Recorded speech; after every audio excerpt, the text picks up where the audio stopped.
Century 21 et ses 915 agences immobilières au service de vos projets partout en France présentent Sud Radio Conseil de famille. Voici Conseil de famille avec Stéphane Moller. Bonsoir. Bonsoir Philippe Rossi. Stéphane, vous êtes associé au sein du cabinet VIA. Ce soir, nous allons répondre à Michel qui souhaiterait avoir un complément d'information sur ce qu'est l'IFI et quelles sont ses modalités de calcul. Que pourriez-vous nous dire de l'IFI ? Alors l'IFI veut dire impôt sur la fortune immobilière. Cet impôt s'applique donc au patrimoine immobilier depuis le 1er janvier 2018. C'est une version plus douce de l'ISF, qui était l'impôt sur la fortune, applicable, lui, sur l'ensemble du patrimoine. Donc certains contribuables qui étaient redevables de l'ISF vont échapper à l'IFI et constateront une baisse importante de leur impôt. Qui est redevable de l'IFI ? Eh bien, toute personne physique qui réside en France ou à l'étranger et qui, au 1er janvier de l'année, possède au niveau du foyer fiscal un patrimoine immobilier d'une valeur nette taxable supérieure ou égale à 1,3 million d'euros. Comme l'ISF, l'IFI ne tient pas compte du quotient familial. Alors, comment déterminer les biens immobiliers soumis à l'IFI ? Rappelons, en premier lieu, que les biens immobiliers sont toujours évalués à leur valeur vénale, c'est-à-dire à leur valeur de revente potentielle. Et si on ne peut pas évaluer la valeur vénale du bien ? Eh bien, dans ce cas, une expertise sera nécessaire. Il y a donc des biens immobiliers qui échappent à l'IFI. Lesquels ? Oui, les biens immobiliers opérationnels, les usines, les bureaux commerciaux d'une société dont le contribuable est actionnaire, c'est-à-dire dont le contribuable détient au moins 10% de la société propriétaire des biens immobiliers.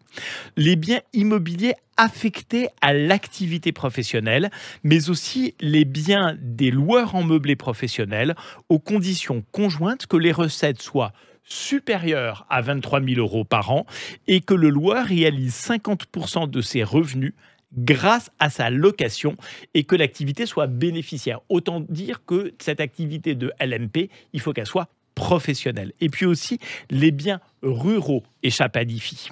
C'est très clair, mais comment, Stéphane, calcule-t-on l'IFI ? Eh bien, vous êtes imposable à l'IFI lorsque la valeur de votre patrimoine est supérieure à 1,3 million d'euros. On le disait tout à l'heure. L'IFI est calculé selon un barème progressif.